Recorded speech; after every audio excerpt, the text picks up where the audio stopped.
الحمد للہ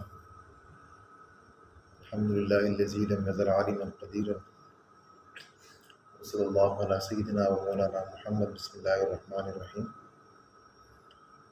حسن بصری رحمہ اللہ فرماتے ہیں کہ مجھے نہیں لگتا کہ اللہ سبحانہ و تعالیٰ کسی ایسے شخص کو سزا دیں گے یا ان کو جہنم میں بھیجیں گے جسے اللہ نے استغفار کی توفیق دی ہو۔ جو شخص استغفار کہے، اللہ سے توبہ و تائب ہو، تو ایسے شخص کو اللہ جہنم میں بھیجے، اس شخص کو اللہ سزا دے، مجھے نہیں لگتا کہ ایسا۔ تو کسی نے ان سے پوچھا کہ حسن بصری آپ کو ایسا کیوں لگتا ہے، آپ کی یہ رائے کیوں بنی ہے؟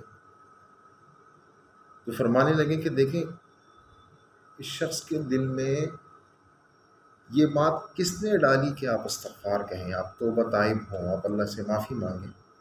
یہ بات اللہ نے ڈالی، ظاہر ہے۔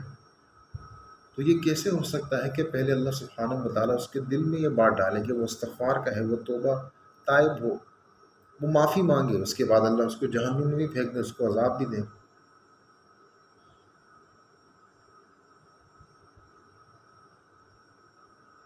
اس کا مقصد یہ ہے کہ استغفار کی اہمیت ہماری زندگی میں یہ ہے کہ یہ